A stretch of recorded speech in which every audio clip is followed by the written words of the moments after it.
and have a passion for their clients to be successful. No experience in engineering, CAD design, or surveying? No problem. Focus will train those who fit their team culture for rewarding careers in surveying and CAD design. If you can align with the core ideology and the Focus team culture, if you're internally driven, team-oriented, client-focused, and love personal development and growth, Focus Engineering and Surveying is the place for you. Enjoy a positive work environment and paid internship opportunities, plus fantastic benefits like great health care with 80% employer-paid premium and HSA matched up to $200 per month, 401k, vacation, even annual performance bonuses. Start your journey towards your new and fulfilling career. Apply now at FocusUtah.com. That's FocusUtah.com. For over 22 years, speaking on business on KSL News Radio has been a beloved tradition, celebrating our heroic business leaders and Utah consumers who have helped build one of the strongest state economies in the nation. Now, under the stewardship of the Salt Lake Chamber and hosted by Chamber President and CEO Derek Miller, the program continues to shine a spotlight on those who make Utah's business environment dynamic and thriving. With his expertise and passion, Derek brings the stories of our business community to life. As part of the Salt Lake Chamber, Speaking on Business is proud to continue its legacy of highlighting inspiring stories, trends, and special guests. Support Utah businesses now and be part of Utah's thriving economy. More information can be found at slchamber.com. That's slchamber.com. A couple weeks ago was nice, but you didn't really think we were done with the cold, did you? What's up, everybody? I'm Mike Wilson with Any Hour Services, and if you haven't scheduled your annual furnace tune-up yet, I got some good news for you. Normally, we charge $124 to tune up your furnace, but not today. If you call today, Tuesday, March 18th, and mention you heard this ad, we'll give you $95 off and tune up your furnace for only $29. You won't hear this ad tomorrow, so call Any Hour Services right now to schedule. 801-443-7400. A furnace tune-up is the least expensive way to extend the life of your furnace and avoid unexpected breakdowns, and our technicians service all brands. 801-443-7400. If it's more convenient, go to anyhourservices.com and look for the red button that says Book Online. Schedule your $29 tune-up there. That's a $124 value for only $29 if you get a hold of Any Hour Services today. Call 801-443-7400. You can Google Any Hour Services. You can even schedule online at anyhourservices.com. Traffic and weather together brought to you by Mountain America's low-rate auto loans. Here's Ricky Meese. Valley Freeway traffic and main secondaries in good shape. Higher elevations, not so much. We have the closure of Little Cottonwood Canyon for avalanche mitigation and UDOT road operations to get some clearing done there. The uphill side is already cleared. They're hoping to not close the downhill side until about 1:30, but I'm not seeing any traffic come through, so they may have closed downhill at Snowbird. If you're thinking of traveling the Big Cottonwood Canyon on SR 190, be prepared for winter driving conditions and the traction law in place there. Advanced Window Products offers Graber window coverings. High-end quality with the best warranty. Save 30% off when you mention KSL. AdvancedWindows.com. Ricky Meese in the KSL Traffic Center. Snow showers will continue off and on throughout the afternoon with temperatures in the mid-30s, but it should wrap up later this evening, and tomorrow we'll just have clouds and a high of 45 degrees. Right now it's snowy and 34. I'm Heather Peterson from the KSL Common Spirit Health Studios. Listen online at KSLNewsRadio.com. We're Utah's news, traffic, and weather station. Inside Sources. Inside Sources. Utah's top political experts break down the first 100 days of the new administration and discuss the day's biggest stories. Only on KSL News Radio. The Trump White House has been struggling in various cases around the country, especially those dealing with immigration, citizenship, and deportation. Yesterday, a federal judge reprimanded lawyers from the Department of Justice over their reasoning for why 2 planes delivered Venezuelan migrants to El Salvador over the weekend, despite a verbal order for the planes to return. President Trump said he wanted to see that judge impeached for putting a restraining order on deportations under the Alien Enemies Act. Welcome to Inside Sources. I'm Erin Ryder here with Adam Gardner. Adam, before we jump into this too much, let's just listen to a quick sound clip because this has been big news today. Really, really big news. And we have a lot to talk about it. So let's just listen quickly, the most senior member of the federal judiciary has responded to this. ABC News national correspondent Stephen Portnoy has the latest from Washington. In an extraordinary move for the Chief Justice of the United States, John Roberts has issued a 2-sentence public statement pushing back against the president, who earlier called for the chief judge of the federal district court here to be impeached. Roberts responded, "For more than 2 centuries, it has been established that impeachment is not an appropriate response to a disagreement concerning a judicial decision." Roberts says that's what the normal appellate review process is for. All right. So when I first saw this statement from Chief Justice Roberts, I didn't honestly think that much of it, if I'm being completely honest. But I also was not really appreciating the fact that Chief Justice Roberts is inserting himself into a conversation that the Supreme Court technically isn't even part of. The reasoning for this is that Trump has been increasingly calling for impeachment of judges who rule against him. Right. I see it probably daily on X. Elon Musk calls for a new judge to be impeached every single day. Right. Yeah. And so this is the Chief Justice of the United States Supreme Court, the highest judge really in the entire country. And he is now coming out and saying, wait a minute. Knock it off. Knock it off. You can dislike a judge's ruling all day long, but that doesn't mean it leads to impeachment. And he doesn't insert himself in the case directly. No, He's just saying, in general, stop it. This is not helpful. You can't just call for an impeachment every time you disagree with something. The whole point of the appellate process is if you have a disagreement, you can appeal and then appeal again, and then we can hear the case. That's the whole process. That's the whole purpose of the judicial branch, and we're kind of just saying that's not good enough. The Trump administration is saying that's not good enough. If you disagree with me, then we're going to impeach you. Yeah. I mean, this is actually something that really, really bothers me because judges are supposed to be impartial, but they go through this relatively intense nomination and confirmation process before they even get to the bench. And that doesn't mean that there can't be rules, there can't be boundaries, there can't be expectations for judges. But, I mean, we saw this with Amy Coney Barrett, right? When she pushed back against Trump in one of the decisions that the Supreme Court did comment on. A bunch of Trump supporters went after her, and suddenly she was a mistake. Yeah, she was a mistake. She was a DEI hire. She's not conservative. Yeah, and that really bothers me because, I mean, I've heard Amy Coney Barrett speak. She is a fantastic justice, truly fantastic, and about as conservative as they come. I mean, she really is. She's very, very conservative. And so just because you don't like someone's opinion. And ironically, she was concerned about federal overreach, which is a pretty conservative. A very conservative thing to be concerned about. Yeah. So I want to bring this up. I saw this on X today. Congressman Brandon Gill from Texas's 26th district. He retweeted a post from Donald Trump and said, articles of impeachment are coming very soon. And Donald Trump had tweeted out, the radical left lunatic of a judge, a troublemaker, and an agitator who was sadly appointed by Barack Hussein Obama was not elected president. He didn't win the popular vote by a lot. He didn't win all 7 swing states. First of all, this is just like a litany of here's how great I am, and this judge is an idiot. I'm just doing what the voters wanted me to do, President Trump continues. This judge, like many of the other crooked judges I am forced to appear before, should be impeached. We don't want vicious, violent, and demented criminals, many of them deranged murderers in our country. Make America great again. And as I've been going over and kind of researching this case a little bit, that's not what the judge was saying. I assume that the judge doesn't want violent criminals in the country. I don't know this judge and don't know what he wants.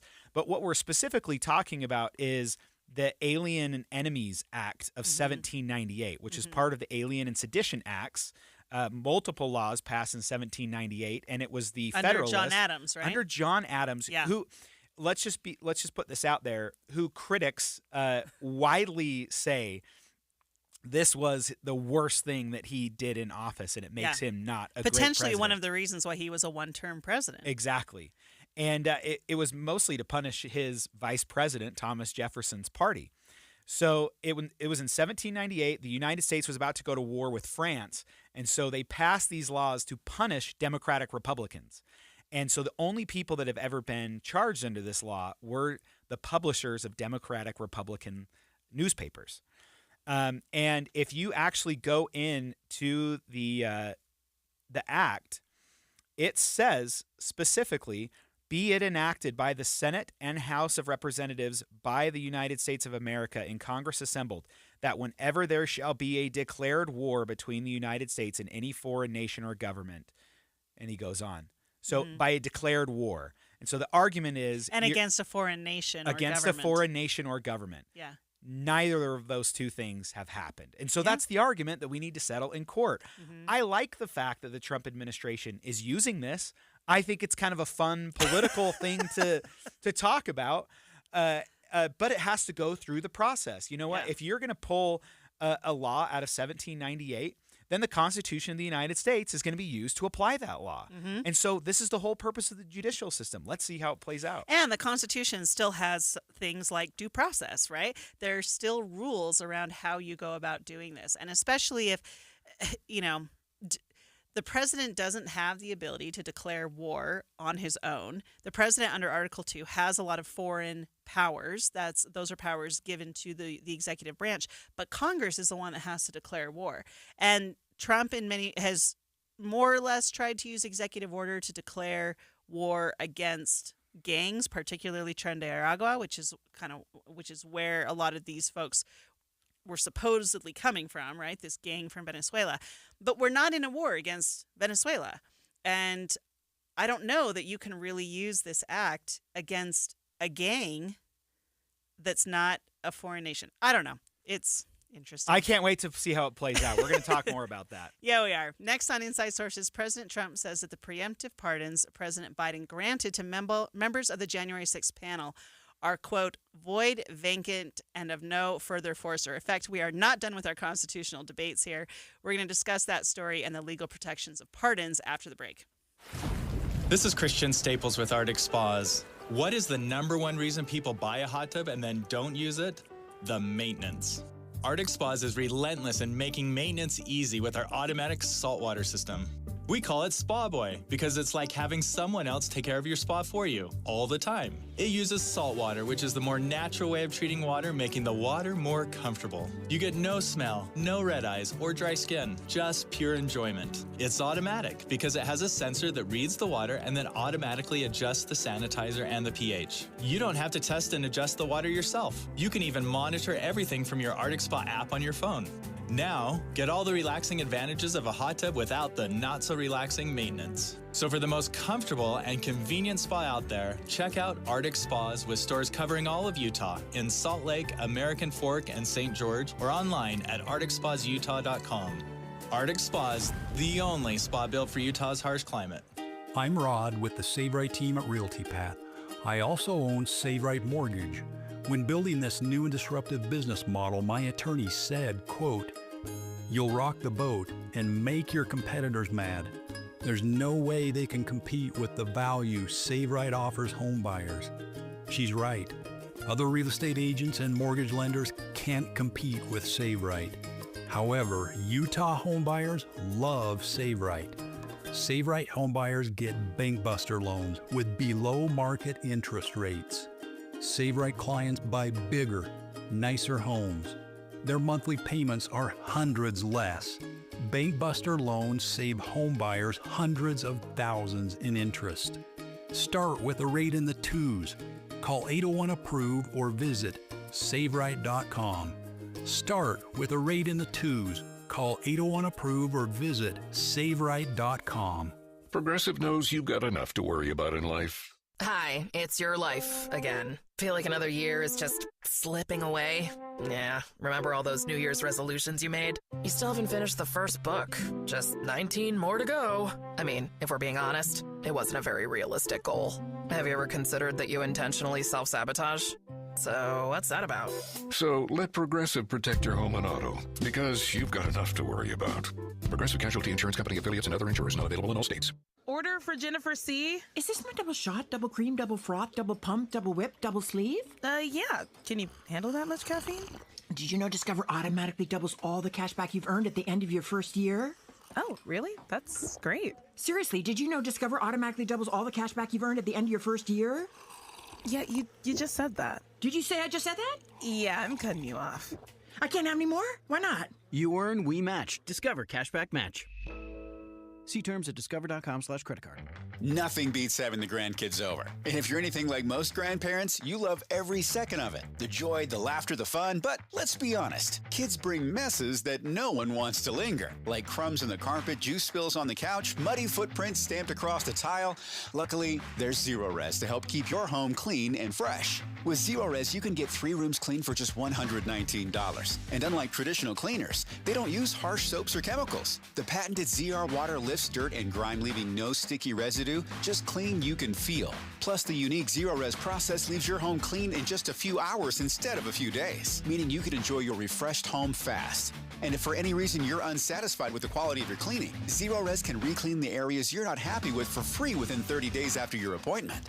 Get your home ready for your favorite little visitors today with this limited time offer of 3 rooms for only $119 plus 1 hallway absolutely free when you mention KSL. Visit Zerores.com today to get started. Any Hour Services free furnace sale is going on right now. If you haven't scheduled your free estimate yet, do it now. Call Any Hour Services today or schedule online at anyhourservices.com. Dave and Dujanovic. What our listeners need to know is what's going on behind the scenes. We hold weekly meetings on how to do our jobs as talk show hosts, as journalists, better than we did them yesterday. There's some very conservative voices. There's some very liberal voices. But there is space for both. And we're not at each other's throats. We're not yelling at each other. We're having a discussion. Listen for Dave and Dujanovic 9 to noon on KSL News Radio. Inside Sources. Inside Sources on KSL News Radio. Presidential pardons are generally seen as pretty fixed. They're not overturned. They're not declared invalid. However, President Trump is making claims that some of President Biden's final pardons while in office, which granted blanket immunity to congressional members of the January 6th committee, among others, are not valid. The reason, says President Trump, is because those pardons were signed with something called an auto pen. This is one of the more wild statements, and I realize what I'm saying here, because President Trump makes a lot of wild statements.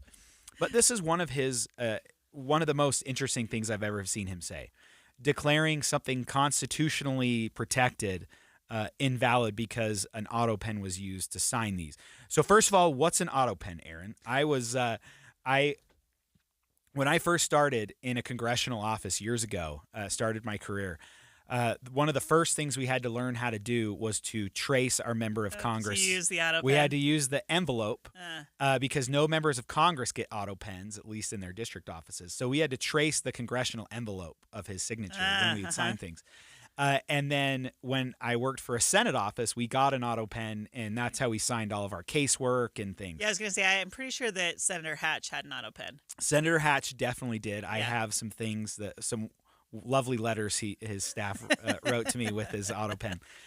And so that's pretty common. Well, so what is it, though? It's an actual mechanical device. Yes, it's a great point. It's got a little robotic arm thing, and you literally stick a felt tip pen in it. So it is writing with a pen. It's a wet. It is a wet signature. Yeah. And you have a little key card that's coded with his signature. And so only in our office we had one person that had the key card. So if anyone wanted to use it, they had to come and ask for it and kind of check it out to sign any documents. So you stick the key card in, and then you move the paper to where you need it to be signed, and then you press play, and it literally will sign the member of Congress's signature, or in this case, the President of the United States signature. Super common. The president can't sign everything. Yeah. So when someone comes on board and is a new appointed member of the White House team, there's thousands of employees, so an auto pen is going to have to do that. That's pretty standard practice. Everybody in D.C. knows that this happens. And so it looks like President Trump declared, and I remember Michael Scott in The Office kind of saying to Oscar, his coworker, when he goes, what do I do now? And he says, you have to declare bankruptcy. And so Michael Scott, played by Steve Carell, goes out into the office and he yells, I declare bankruptcy. And they go, you can't just say it. And he goes, no, I declared it. And that's a lot like the argument we're seeing from President Trump, where he's saying, no, that's like, these are invalid. I'm not an attorney. You're an attorney, Aaron. What's your legal read on this? I mean, like you said, the auto pens are actually a little bit controversial because there is an argument to be made that it's not the person themselves signing on to whatever document is done. It's used for efficiency. It's used for convenience because, like you said, there are thousands of documents that the president in particular has to sign on any given day. And so you have some security around it in terms of who can actually use it. But it is a little bit controversial because of that. However, these have been around for a long time. I mean, even President Trump has an auto pen, I have to think. And he pardoned, I would just like to clarify, he pardoned 1,600 people on day one. Yeah. And he didn't sign any There's of those no way you himself. do that without an auto pen. He signed personally the executive order. Yeah. Which I don't know why he signed an executive order for this. But he did not sign any of the actual pardons. Right. So are those null and void? Well, this is what's so interesting about Donald Trump, right? He says things, but he doesn't always think about the implications down the road. If the next president says all of those January 6th pardons are null and void because of the use of an auto pen. Now, here's what I think is interesting about this. Trump is clearly, unquestionably, on a personal vendetta to go after everybody who he feels has wronged him over the last 8 years. And the January 6th committee, like, they are in top of the list. Top of the list. Absolutely top of the list, right? So Trump does not actually need to be right on this. This is my argument. He doesn't actually have to be right. All he has to do is cast doubt on whether or not these pardons were valid, because we all know that President Biden was not completely there at the end of his presidency. And there is legitimate doubt that you could cast that was he even involved in the discussions around doing these pardons? And they were all preemptive pardons, right? Which is also unusual. You can cast some doubt on that process. All Trump has to do is cast doubt on that and then go after everybody he wants to go after. At the end of the day, the pardons are still going to stand. Nothing's ultimately going to happen, but he can make life absolute chaos for these committee members in the meantime. I think you're right. And it's very clear who he's going after. He says, in other words, in his tweet, in other words, Joe Biden did not sign them, but more importantly, he did not know anything about them. We don't actually believe that that's true. Yeah, there's no evidence for that. He's made statements. We've seen him talk about the pardons. Mm-hmm. So we know he knows what's going on. I agree that he did not have full mental capacity, but guess what? He's the president of the United States, and that's what the Constitution allows him to do. Yeah. The necessary pardoning documents were not explained to or approved by Biden. He has no proof of that. We haven't seen any of that. He knew nothing about them, and the people that did may have committed a crime. So the fact that he's saying they may have committed a crime, he may actually go after those that participated in the actual pardons, which would be a new thing. We haven't seen it would that be a either. new group of people. I mean, he really is going after every single person involved in this, and that, I mean, I wish he would just move on, let it go. They've been pardoned. It's over. It's done. Move forward. I mean, even his statement at the Department of Justice, his speech at the Department of Justice that we covered last week, the whole thing was about how he's going to go after everybody who went after him. And it just, I don't know. It bothers me. Well, they've kind of done the same thing because they've gone after attorneys in the Department of Justice that participated in prosecuting any of the January 6th folks. So the vendetta is still kind of happening. I do want to play a soundbite because Caroline Leavitt, she has a very tough job. She has to go out and kind of defend all these statements on the fly, and that can't be very fun. I think she's very good at spinning, and so but I don't envy her. I couldn't do that. So let's listen to this. Caroline Leavitt at a briefing on Monday answering questions on President Trump's claim that Biden's pardons aren't valid. The president was raising the point that did the president even know about these pardons? Was his legal signature used without his consent or knowledge? So let's focus on what she said in there. He's just raising the point. Like he's just bringing it up, just asking questions. So that is a spin. That's kind of a spin. He doesn't really mean anything by it. You know what? Was it legal? Was it not? And so I think she's pretty good at her job. But it's very interesting. So experts cast doubt on Trump's rationale. They said it was unlikely that a court would allow a president to revoke or nullify his predecessor's pardons. And you know this better than me. If it actually gets in front of a judge, is that how it would work? He would declare, Liz Cheney, your pardon doesn't matter. Hunter Biden, your pardon doesn't matter. Then do they have to sue? Like, I don't understand what the next step is. Who have to sue? So if President Trump says, hey, Liz Cheney, your pardon doesn't matter, I'm now going to have the Department of Justice go after you for what you did on the does Liz Cheney have to sue? Like, what happens? Well, we're in somewhat uncharted territory here because throughout history, really, the pardon it's been absolute. And has been absolute. And I think it would be difficult for Trump to try and argue that it wasn't, right? Like, I don't even know if a court would take it up, honestly. Which is why I think that Trump's going after this the way he's going after this, because if he can prove that Biden wasn't actually involved in the pardon process, that it was just some staffer, maybe that undercuts the validity of the pardons themselves. But otherwise, if the pardons are valid, I don't know why a court would even bother hearing this. It's interesting to see where this is going to go. When Inside Sources returns, the temporary ceasefire between Israel and Hamas has dissolved. Overnight, Israel launched extensive missile strikes on the Gaza Strip, killing more than 400 Palestinians, according to Hamas. Let's go in depth on the latest developments with some experts next. Good afternoon. It's 1:30 at KSL News Radio. I'm Maria Chaleos. KSL's top story.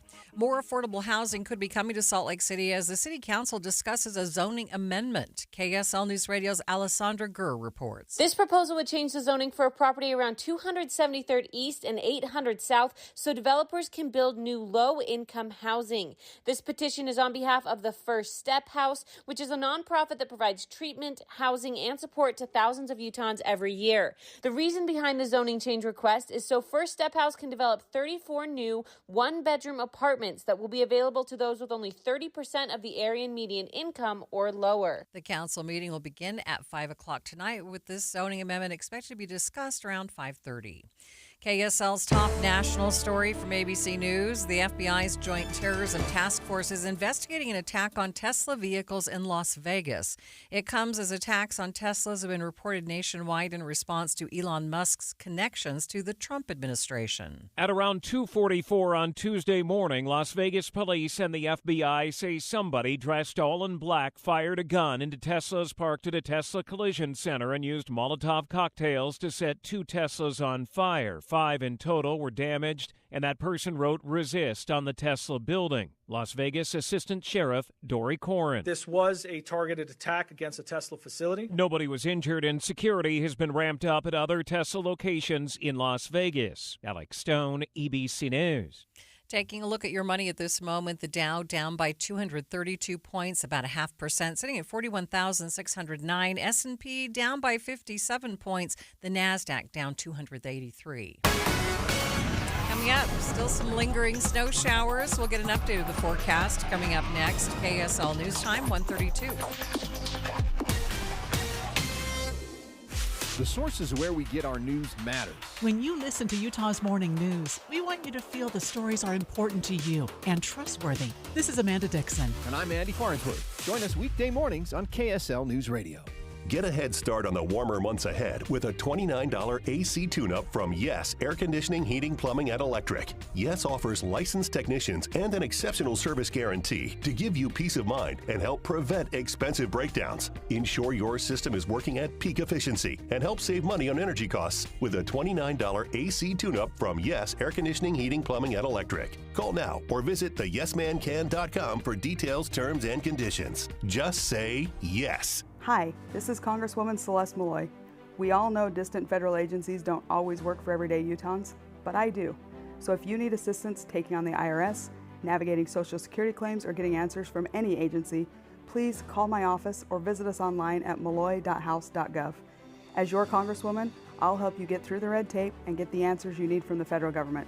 I'm Celeste Malloy, and it's an honor to be your voice in Washington and to fight for your Utah families. Paid for by official funds authorized by the House of Representatives. At Fisher Investments, we may seem like other money managers, but we're different.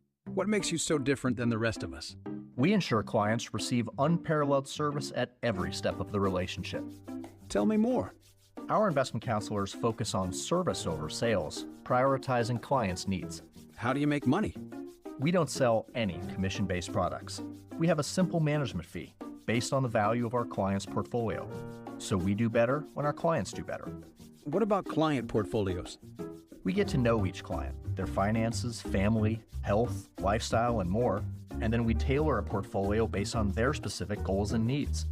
Your clients really come first then, huh? Yes, we make them a top priority. Our goal is helping them achieve a comfortable retirement. Wow, maybe we are different. At Fisher Investments, we're clearly different. Learn more at FisherInvestments.com. Investing in securities involves the risk of loss. Do you want to make your house more comfortable, more energy efficient, more valuable?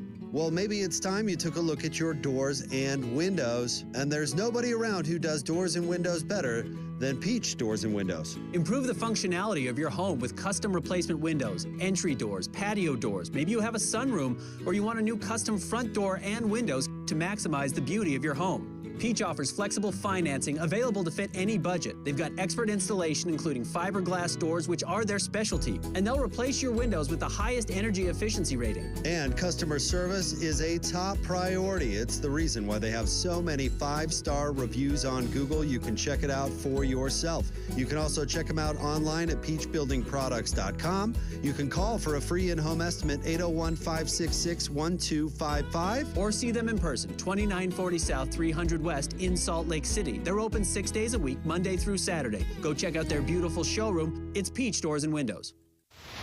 Traffic and weather together. It's brought to you by Mountain America's low-rate auto loans. Here's Ricky Meese. We do have snowfall coming down along I-215's East Belt in the Mill Creek area. You may see a little bit of slower speeds, but nothing to really cause any kind of delay for your drive. In fact, all the Valley freeways are seeing a pretty good commute right now. We do have the closure of Little Cottonwood Canyon in both directions between the mouth of the canyon and Snowbird.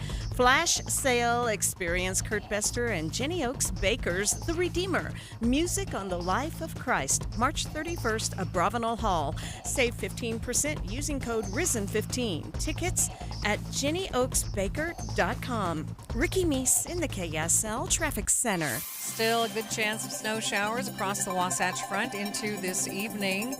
Tomorrow, a little bit warmer with a high of 45, but still that 20% chance of lingering showers. Looks like Friday is going to be the day where it's dry, and then on Friday, not much warmer, 49 degrees.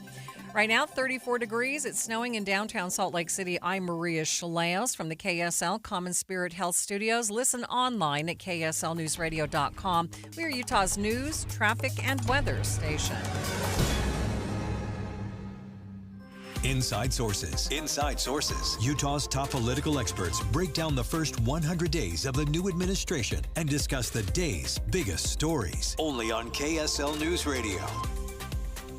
Just before dawn this morning, Israel launched a series of, quote, extensive strikes against Hamas. The missiles have killed more than 400 Palestinians, according to the Hamas-run health ministry. What happened? Why did the ceasefire break down? And what's next? We are going to chat with two experts on Middle East politics to get their takes. We have Professor Austin Nuppy, Assistant Professor of Political Science at Utah State University, and Professor Jeannie Johnson, Professor of Political Science and Founding Director of the Center for Anticipatory Intelligence at Utah State University, here with us. Welcome. Thank you so much for joining us today. Thanks for having us. Thank you. All right. Well, Professor Nuppy, let's start with you. Tell us why did the negotiations fail for the second phase of the ceasefire? What is happening over there right now? Yeah, so the big news is that after the first phase of the ceasefire, there's fundamental disagreement about that transition from a temporary ceasefire which lasted 6 weeks to the second stage is the terms of the peace settlement, an end of the conflict. So the Israelis and Americans disagree that Hamas can remain in power, remain in political control in Gaza.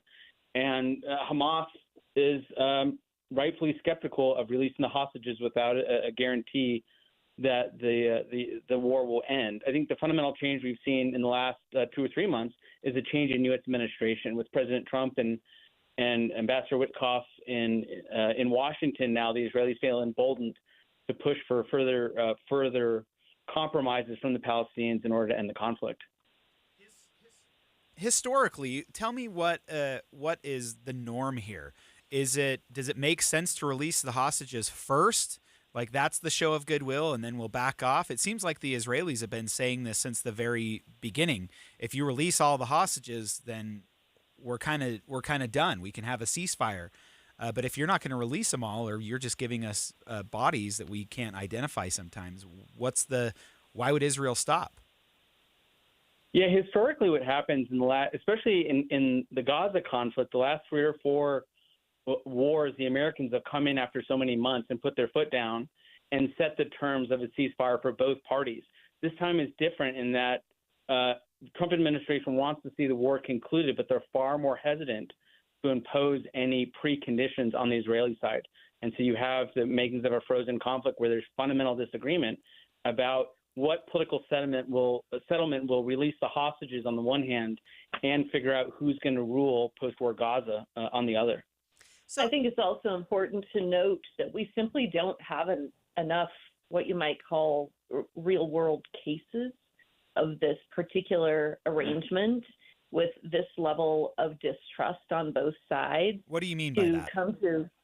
We don't have enough real-world cases of one side taking a whole bunch of hostages and then using this in a state-based conflict to try and negotiate a ceasefire. And so to say, what has worked in the past, what hasn't worked in the past, I think our pickings would be pretty thin to look at real-world cases where a similar setup has existed, which, just opens the field for lots of different voices and speculation about what is the right thing to do. So what's the next step here? I mean, how does this not drive Hamas farther away from the negotiating table? How do you move forward in this instance if you are each one of these parties? If you're the United States trying to broker peace, if you're Israel, and now if you're Hamas, where do you go from here? Well, I think that it depends entirely on the President Trump's preferences for an end of the conflict. We've seen a couple different scenarios play out. One is the expulsion of Palestinians from Gaza. You can forcibly displace them and then have some combination of Americans or Israelis rebuild, re-annex the Gaza Strip. That's an extreme scenario. The other is a negotiated settlement with the surrounding Arab states where you figure out what transition government is going to be in charge of Gaza that would supervise the redeployment of the IDF out of Gaza, right? The Palestinians, Hamas wants the Israeli military out of Gaza, but they don't have a security guarantee to do that in such a way to end the conflict. So this is a stalemate, right? It depends as much on President Trump's incentives and what he wants to see the end game as either the Palestinians or the Israelis. Okay. This is going to sound ignorant because it completely is. Does it really matter if Hamas is the organization that is in charge, that is the government? When we see these videos of hostages being released or bodies of babies getting released, it seems like all of Gaza is out to cheer on their war fighters. Does it matter if Gaza is the one in charge or if it's someone else? Are they going to still be just as radicalized? Well, I don't think that's a fair assessment. Obviously, Hamas is very, very shrewd at media and public relations, so they set up these spectacles.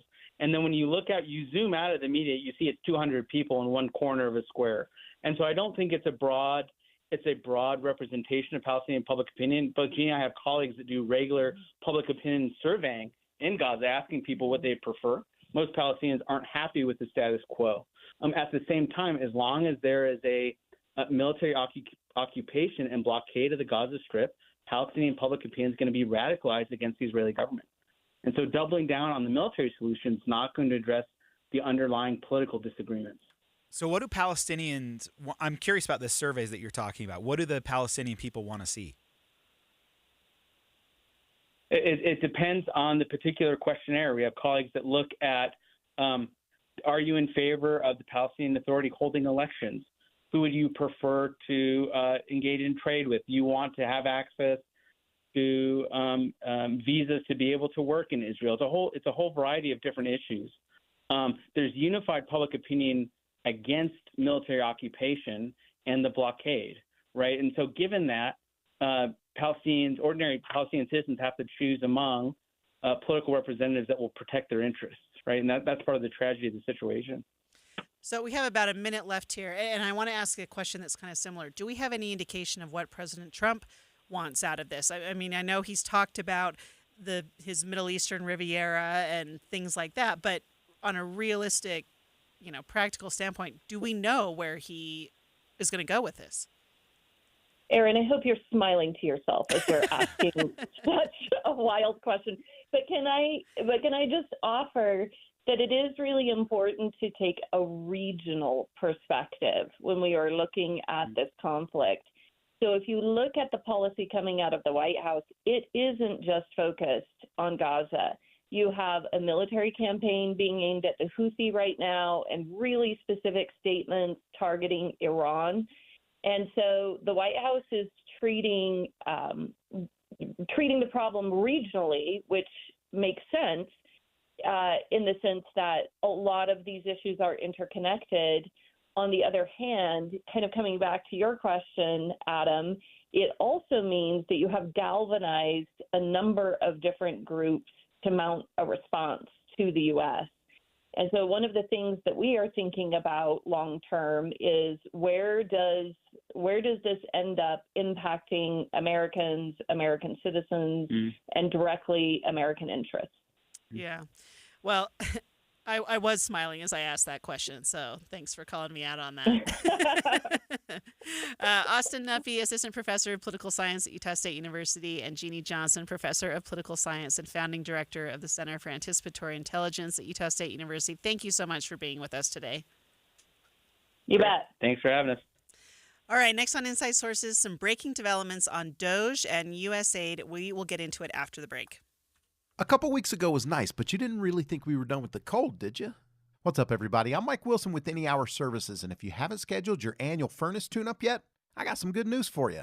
Normally, we charge $124 to tune up your furnace, but not today. If you call today, Tuesday, March 18th, and mention you heard this ad, we'll give you $95 off and tune up your furnace for only $29. You won't hear this ad tomorrow, so call Any Hour Services right now to schedule. 801-443-7400.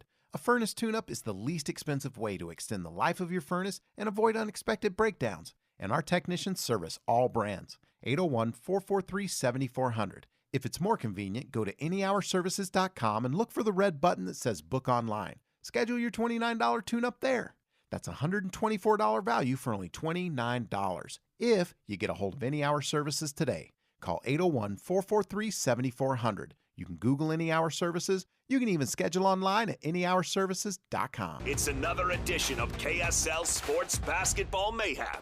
Log on right now at KSLSports.com to fill out your bracket. The listener with the top bracket will receive $1,000 of cold, hard cash. And if you finish with a better bracket than... let's see here. Who can we pick on?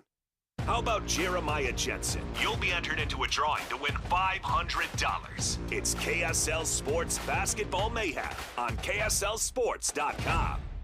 When it comes to great deals on tax prep, Jackson Hewitt isn't holding back, and neither is this commercial. Their offer is so big, it has to be said with Reverb. Expert tax prep for $149 or less. It's a deal so spectacular, it needs a symphony, some explosions, and a clock ticking, because this offer, $149 or less. And soon, one expert tax prep for $149 or less. Try Jackson Hewitt today and save. Whew. Limited time offer for new clients on federal returns. Participating locations only. Terms at jacksonhewitt.com/149. Workdays can be unpredictable, but your workwear shouldn't be.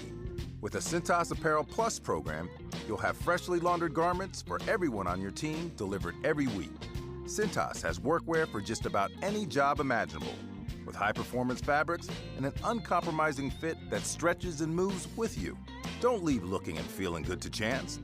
Visit Cintas.com. Oh, I'm ready! And get ready for the workday.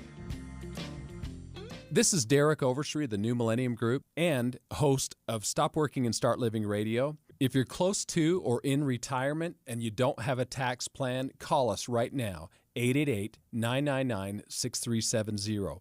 That's 888-999-6370. Listen, our country's been spending like never before, and the tax bill is coming soon. If you need an income tax strategy and a financial plan that will get you through the rest of your life, give my team a call, 888-999-6370. That's 888-999-6370. If you want an investment plan that allows you to keep more of your gains and pay less taxes, give us a call, 888-999-6370. My team specializes in the type of plan that will get you retired 3 to 5 years sooner than you thought possible. So, get a no-cost tax analysis by calling 888-999-6370. That's 888-999-6370. My team is standing by now. Welcome to Staples. I hear Staples prints it all for any business. You bet, and we'll beat any print quote. So if I had a pizza place... Staples can print signs, menus, pizza boxes. A landscaping business? Oh, we can print yard signs, T-shirts, brochures. How about a pizza/landscaping business? I'll call it Dough and Mo. I like it. Right now at Staples, get up to $250 off your print purchase. Ends 4/5, exclusions apply. Visit staples.com/print for offer details. Price match guarantee valid in store and staples.com/print. Visit staples.com/price match for details. Febreze. It's a classic odor tale. You fried fish for dinner, cleaned up, but the smell is still in the house. And the neighbors are coming over for game night. They're on their way. And then... you spray Febreze Air Mist. Febreze Air starts working instantly to fight even your toughest odors, so you go from fish to fresh like that. Now, all you have to worry about is Pam cheating at charades. Breathe happy, Febreze, la la la la la. Common Spirit Health. Hospitals, clinics, and caregivers all connected to advance healthcare in Colorado, Kansas, and Utah. Healthcare with human kindness is here. Hello, human kindness. Inside Sources on KSL News Radio.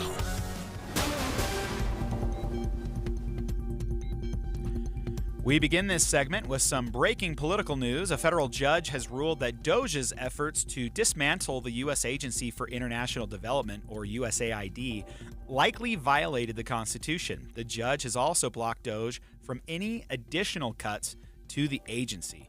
What does this mean? Aaron, tell us what's the legal ramifications, the legal aspects of this? Yeah, well, thank you for asking me that question when we've had about 5 minutes to look into this. So stick with us, everybody, because we are learning about this at the same time you are. All right, so what happened here? We have a 68-page ruling from the court, and essentially what happened is that lawyers for USAID requested a preliminary injunction, basically blocking DOGE from shutting down the agency, putting people on administrative leave, the whole thing. And the court essentially granted the preliminary injunction and said, in order to get a preliminary injunction, you have to prove that you have standing, you have to prove that there's irreparable harm, that you likely win on the merits anyway. And so you're asking the court, please stop this action now, because if you don't, there's going to be irreparable damage, and we're going to win it no matter what. So you might as well give us the preliminary injunction. And the court agreed with the plaintiffs, with USAID on that, and said, yes, we think you're likely to win this, so we're going to go ahead and grant the preliminary injunction. So that's ultimately what's happening here. I mean, this is another interesting case, Adam, to continue our conversation this morning. Are we going to have another impeached judge? I don't know. This is a different judge, so we're going to see. I mean, in the past, whenever something has been found unconstitutional or the Trump administration has lost the case, we talked about this in our opening segment about Elon Musk and President Trump calling for the impeachment of those judges that ruled against the administration. I don't know if we're going to see something like that this time, but what it's just really showing is, and keep in mind, I'm saying this as someone who at the beginning was a huge fan of DOGE, like go into every department, let's cut waste, fraud, and abuse. What happened with USAID, it's kind of low-hanging fruit. It's like semi-independent. It's foreign aid, which most of the president's base hates, and it goes to a lot of things in Africa and the Middle East, and so in February, the Trump administration, they placed all but a fraction of USAID's worldwide staff. I think there's something like 10,000 staffers at USAID, which is so much. It was way more than I ever thought. It's crazy. On leave, and notified at least 1,600 of its U.S.-based staffers that they were being fired.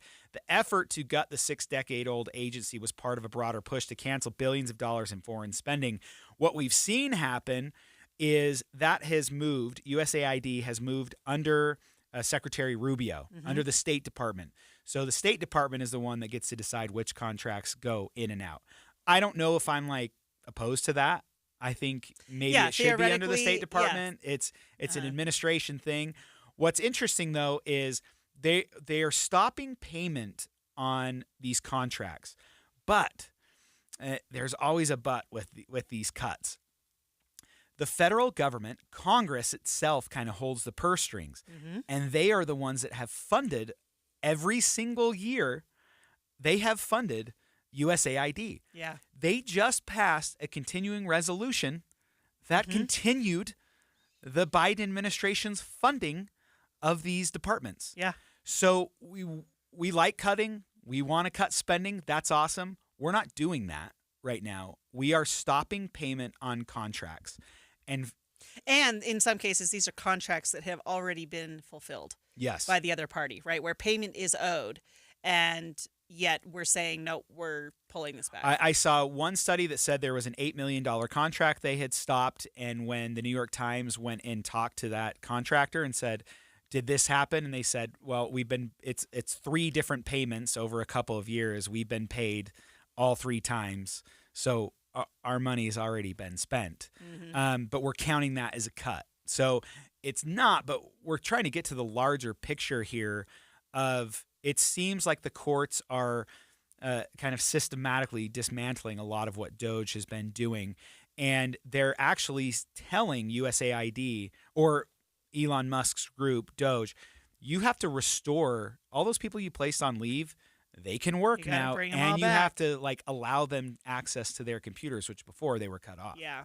Now, the court did not find a final determination on the merits. They did not go that far as What does to that say- mean? So a final determination on the merits is a ruling on the bottom line issue, that whether or not this is unconstitutional. So we agree that there could be irreparable harm if we don't rein this in right now. Yeah, but and we're we, still and gonna we let the think that process it's play out. likely that the plaintiffs will win, that USAID will win, but we're not going to issue that decision now. We're only going to rule on the preliminary injunction, and then we're going to let the rest of it work its way through the court. So this is temporary. What this does is it just says it restores USAID in many ways to what it was before. It says you got to bring everybody back. You got to keep going with how things have been. And then we're going to allow the court to really look at this and decide whether or not this was unconstitutional. So the preliminary injunction is an indicator of where the court sits, because they're saying we think it's likely that you will win on the final merits of this. And the final merits would be that this was an unconstitutional move by DOJ, that the executive can't just cut money that Congress has appropriated. Because like you said, I mean, boy, listeners, you are getting a serious lesson in constitutional government here and the differences between these different articles, right? Article 1, Congress, they have the power of the purse, end of story. The executive branch, Article 2, executes on what Congress tells them to do. And then you have some foreign powers and things like that under the executive branch. So, I mean, constitutionally, this is really interesting, because can the executive branch just decide not to do things that Congress has appropriated under its constitutional authority? That was one of the big issues, if you remember, when President Trump was impeached the first time in the first administration, because he had withheld unilaterally aid to Ukraine unless they investigated the Bidens.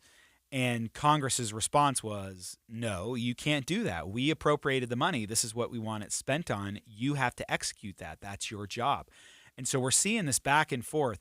What we're not seeing, though, is Congress will not stand up for their powers. It's a Republican Congress under a Republican president. So they're all terrified of being primaried. And they don't want to be primaried. Elon Musk has said, I will spend $100 million defeating members of Congress that go against what we're doing. Mm-hmm. So they're afraid to speak out. There are some that have, and we've seen Rand Paul, a huge ally of the president. Thomas Massey, not an ally but a full libertarian member of Congress, and he's saying, no, I like that you're trying to cut stuff. I want to cut. What you're doing is not cutting, and so I'm voting no on the CR. Yeah. And he's kind of been punished for that. But there's tariffs is another issue that comes to mind. A lot of members of Congress are terrified in their districts. They're seeing how tariffs affect their bottom line in their districts. They're making things more expensive. Businesses are very terrified about what comes next. And so even those that are against the tariffs are saying, we really don't like these. These are going to be bad. Well, Congress, you can do something. And right now they're saying, we're going to hold off a little bit, and we're going to see how all of this plays out. But because they're not doing it, the judiciary is doing, in some ways, is arguably doing what Congress should. Yeah, they're trying to set the law and not having Congress do it, which I hate as well. So we're going to keep watching this, keep our eye on this. Coming up next in the second hour of Inside Sources, Russian President Vladimir Putin spoke with President Trump today about Ukraine, and we're going to find out how that conversation went. Plus, the latest on a situation involving the Statue of Liberty. We'll talk about calls from French leaders for the U.S. government to return the monument and the White House's response. That's all coming up after the break. KSL FM Midvale. KSL Salt Lake City. From the KSL Common Spirit Health Studios, this is KSL News Radio. Utah's news, traffic, and weather station. Good afternoon. It's 2 o'clock at KSL News Radio. I'm Maria Chaleos. KSL's top story this hour.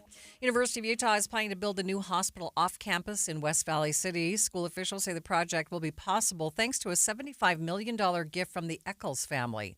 West Valley City Mayor Karen Lang says this hospital will provide better health care access to thousands of people on the west side of the valley. To stay in our own community and have the superb health care we'll have, and the opportunity for our kids to be working there as doctors and nurses is just going to be phenomenal. Construction is set to begin this summer. The hospital is expected to be complete in 2029.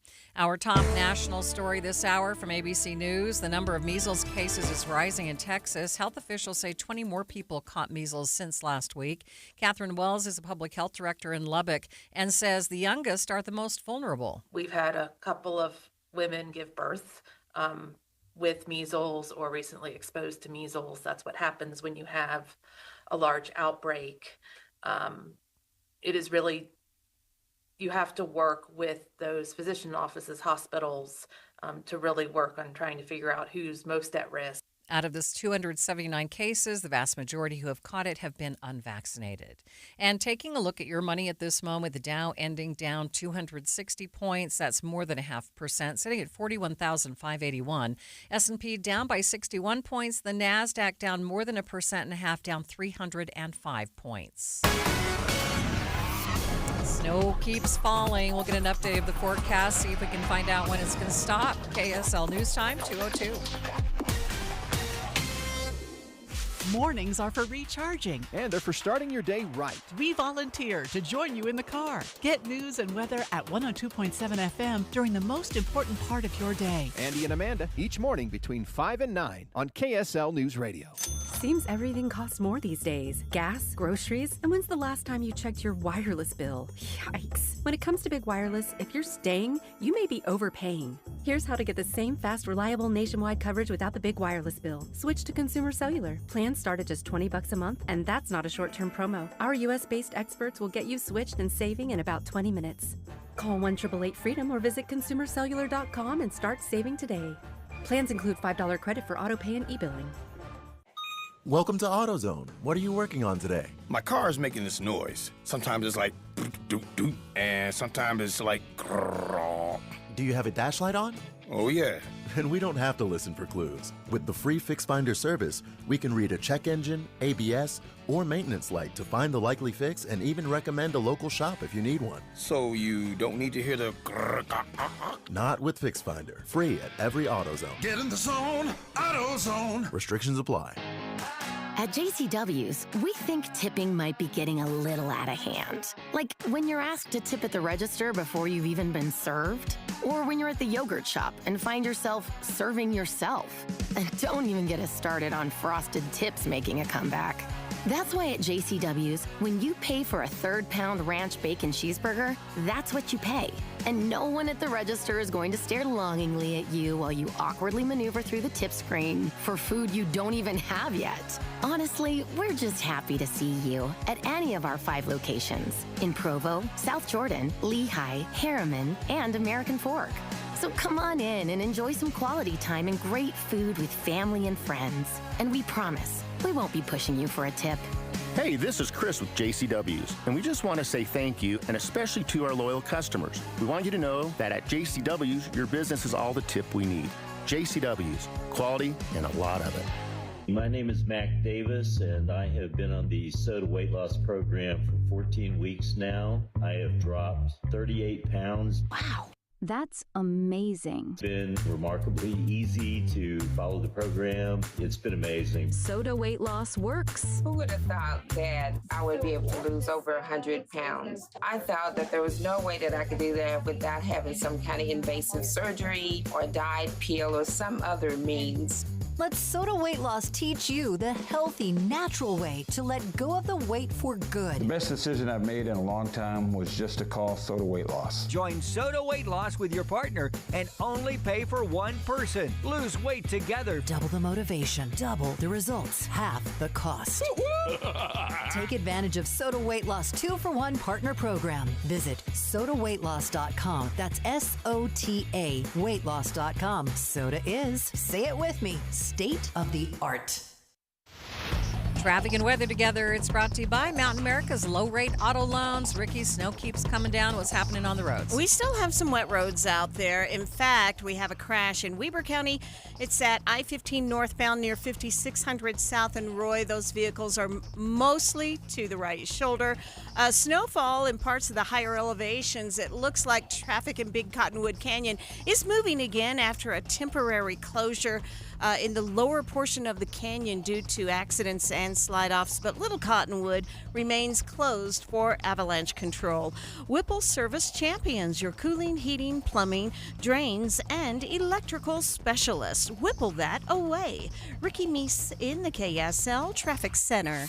Snow showers continuing through this evening. 80% chance, 20% chance tomorrow, but some sunshine tomorrow, then a 30% chance on Thursday. Friday looks like the dry day.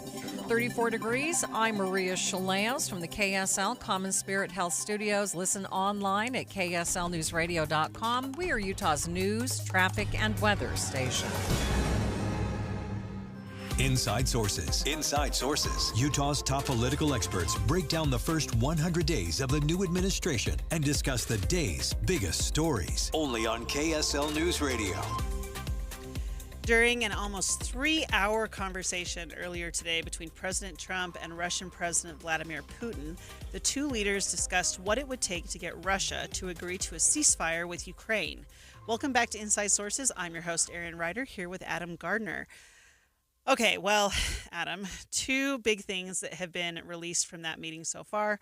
Russia demands the U.S. and its allies end military and intelligence assistance to Ukraine, which is interesting because the U.S. just agreed to give it back to Ukraine. And the U.S. says Putin has agreed to the idea of a limited ceasefire against energy and infrastructure targets, something the U.S. says is the first step to ending the war. So is it?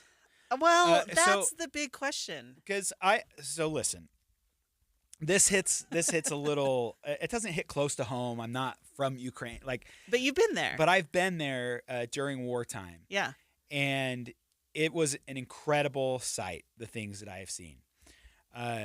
We went to their airport, the Kyiv airport, and we saw their largest plane, kind of like a lifeblood of their economy, shipping and so forth, completely destroyed. I've seen their airport destroyed, hospitals, apartment complexes, barracks.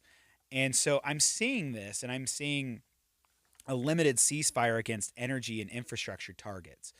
Okay, great. So we're not going to help Ukraine with any of their intelligence. So we're cutting them off completely. Which Trump had done, and then he Which restored. was crazy because he did it for nothing. Yeah. So he didn't even use it as a bargaining chip. And I think he realized, oh, I could actually use this against the Russians, so I'll let him have it back for a minute until I agree. Well, it was when Ukraine agreed to the ceasefire that they agreed to give it back. And they were pretty quick in agreeing to the ceasefire. They were very quick. So they wanted to, Ukraine was fine. They said, okay, we're going to have a ceasefire for 30 days. Then the Kremlin said, well, we don't like a ceasefire because all we're going to allow the Ukrainians to do is just regroup for 30 days. Well, okay, but they're the ones being attacked. So of course they're going to agree to a ceasefire, right? They're defending their homes. And it was interesting for me to see kids that had, legs blown off, being in their apartment building, being at a mall. So it's like, I get that this is a good thing. If there's going to be a ceasefire, I'm happy to hear that. Energy and infrastructure targets. But we can still bomb an apartment building. We can still bomb a nursery. We still force families and kids to have school underground. That's what's kind of terrifying to me. We have more details from ABC News White House correspondent Karen Travers. She has more details. The White House says that Russia's President Putin agreed to a pause on strikes on energy and infrastructure sites. But notably, the White House readout of their phone call doesn't indicate that Putin agreed to the 30-day ceasefire that Ukraine and the U.S. worked out, and Ukraine agreed to without conditions. The two leaders, according to the White House, agreed to start negotiations on implementation of a ceasefire in the Black Sea, a full ceasefire, and then a permanent peace. The White House says those talks will begin immediately in the Middle East, but doesn't say who will be included. Karen Travers, ABC News, the White House. So I think, we're talking about how this is a limited ceasefire. This is a ceasefire on energy and infrastructure, and there's a maritime ceasefire as well. And one of the things that I find interesting about this that they're concerned about is that there's a nuclear power plant in Ukraine. It's the largest in Europe. It's in southern Ukraine. And there has been concern that power plant will be hit.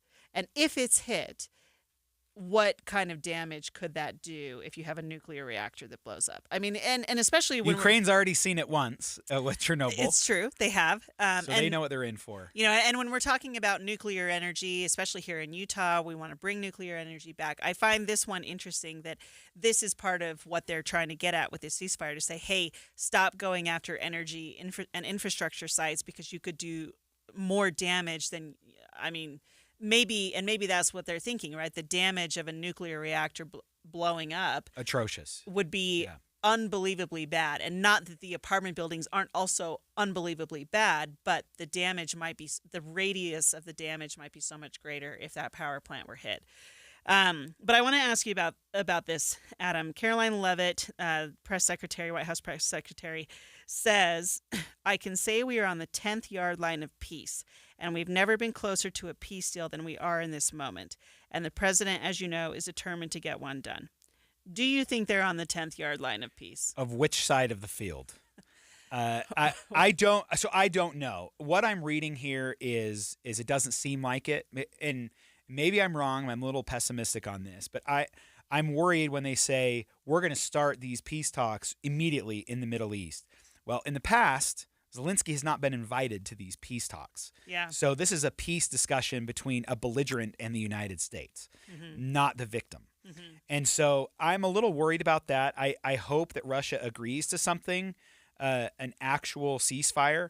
What I'm afraid he will get away with is he has kidnapped tens of thousands of kids, Ukrainian kids, had them be raised in Russia. He's already taken out so much infrastructure, so much energy. If you go into their government buildings in Kyiv, their government areas, all of the buildings hardly have any lights on during the day. So when you walk in those buildings, it's completely dark.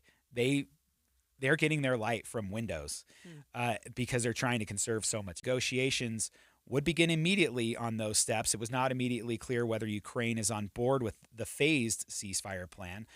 Putin also called on Trump to end foreign military and intelligence assistance that we've been talking about as the U.S. looks to bring an end to Russia's invasion of Ukraine, according to the Kremlin. Now, what I want to remind folks is President Trump said, before I even take office, within 24 hours of me winning the election, we will have a ceasefire. We will have peace. We haven't seen anything close to that yet. I am hopeful, but also I'm in this trust but verify stage from Ronald Reagan. And so, yes, we can. I'm very nervous because every single ceasefire or treaty or anything that Russia has ever done with Vladimir Putin has been a lie. He has broken every single promise. Mm-hmm. And Russia in general has done this throughout their entire history. Mm-hmm. They were teaming up with the Nazis to invade Poland, to expand Stalin's sphere of influence. And it wasn't until Hitler betrayed him that Stalin finally joined the Allies. And so I'm very skeptical that we're going to see some peace. But what I'm hopeful about is the conversation was like 3 hours long. 3 hours. That's a long time. It's a lot of compliments to each other of how great each other are, and you're such a great leader. No, you're such a great leader. They agreed that this Black Sea ceasefire, working toward a permanent peace in the Black Sea, is going to be very interesting to see how that works out. One of the big reasons that they invaded Crimea in 2014 was to actually see, they wanted the Black Sea. They wanted to control that area. And so it's going to be interesting to see if this moves into any other regional conflicts. Do they move into Moldova next after they get peace in Ukraine and can take the eastern half of it? What happens next? Well, that's what I keep going back to, right? What is the leverage to get Putin to come to the table, and how do you get him to agree to something? I mean, and even in this debate, I mean, Bradley Bowman, senior director of the Center on Military and Political Power at the Foundation for Defense of Democracies, threw out a question about whether or not Putin was ready to end the war or is going to hold out for potential further concessions as Trump grows impatient. And I'm thinking that's a great question, because if you're Putin and you know that Donald Trump wants peace, do you just hold out, right? All right, coming up on Inside Sources, federal purges of DEI have resulted in the scrubbing or removal of thousands of references to things like women and people of color on federal websites. We're going to talk about some of the broader effects of this purge, which could result in a loss of history. Stay with us. A couple weeks ago was nice, but you didn't really think we were done with the cold, did you? What's up, everybody? I'm Mike Wilson with Any Hour Services, and if you haven't scheduled your annual furnace tune-up yet, I got some good news for you. Normally, we charge $124 to tune up your furnace, but not today. If you call today, Tuesday, March 18th, and mention you heard this ad, we'll give you $95 off and tune up your furnace for only $29. You won't hear this ad tomorrow, so call Any Hour Services right now to schedule. 801-443-7400. A furnace tune-up is the least expensive way to extend the life of your furnace and avoid unexpected breakdowns, and our technicians service all brands. 801-443-7400. If it's more convenient, go to anyhourservices.com and look for the red button that says Book Online. Schedule your $29 tune-up there. That's a $124 value for only $29 if you get a hold of Any Hour Services today. Call 801-443-7400. You can Google Any Hour Services. You can even schedule online at anyhourservices.com. This is Christian Staples with Arctic Spas. Way back in 1989, I started servicing hot tubs in Park City, and I learned the hard way in the freezing winter in the mountains that hot tubs are not built for Utah's harsh climate. I then found the Arctic Spa, the most northern manufacturer of hot tubs built specifically for the northern climates. Arctic Spas use perimeter insulation similar to your house where the outside walls are insulated. This allows us to utilize the excess heat from the motors to help heat the water and reduce your electric cost each month. Since then, we have sold 10,000 Arctic Spas here in Utah. We've learned that Arctic Spas last longer because they are built stronger. You can just feel the difference. Arctic Spas are easier to fix because we put access panels all the way around the spa, which makes it less expensive for you. Add this to the lower electric bills each month, and you end up with the least expensive hot tub to own over the long term. Arctic Spas, with stores covering all of Utah in Salt Lake, American Fork, and St. George, or online at arcticspasutah.com. Arctic Spas, the only spa built for Utah's harsh climate. Let's face it, nothing makes you look older than you really are than thinning hair. But what if you could not only increase your hair count, but promote new hair growth without surgery, without drugs with potential side effects, and without a prescription from your doctor? Well, now you can, thanks to a breakthrough new supplement called Hair Grow. provided by New Nordic, the #1 supplier of dietary supplements in Europe. HairGrow is now available in the U.S. Only HairGrow contains Tocogaya, a powerful antioxidant that has received a U.S. patent. Multiple clinical studies show HairGrow is safe and effective in promoting new hair growth. In one study, 95% of the patients using HairGrow saw increased hair count. Don't lose more time and more hair. Try HairGrow today to feel and look your best. Available online at Amazon, Walmart.com, and NewNordicUSA.com, or in stores at your local CVS. Look younger and feel more confident with HairGrow by New Nordic at NewNordicUSA.com, or in stores at your local CVS. Do you have some money in a savings account? If you do, I want to suggest that you earn more money on that money by transferring your savings account over to UCCU. Utah Community Credit Union is offering high-rate savings options with yields up to 5.05%. That is a lot higher than any savings account. Right, so your average savings account is 0.5%, 0.5%, but UCCU has these 9-month savings certificates at a whopping 5.05% rate of return. Now, savings certificates, like a savings account, they're great ways to earn a safe return on your money, but the difference is a savings account, you deposit, you withdraw, but with a savings certificate, you just make the deposit and you let your money earn some money for you. You're going to be saving so much money at UCCU. 5.05%, that's more than 5 times higher than a standard savings account. Just go to UCCU.com, select a high-yield savings option, and supercharge your savings. At Utah Community Credit Union, you're going to love where you bank. Any Hour Services free furnace sale is going on right now. If you haven't scheduled your free estimate yet, do it now. Call Any Hour Services today or schedule online at anyhourservices.com. 911, what's your emergency? Someone on the other line said they kidnapped my son. On September 12, 1995, McKay Everett disappeared from his home in Conroe, Texas. There was no sign of forced entry. It was just as if McKay had walked out of his own free will. And to this day, McKay's mother, Paulette, feels that justice was never truly served.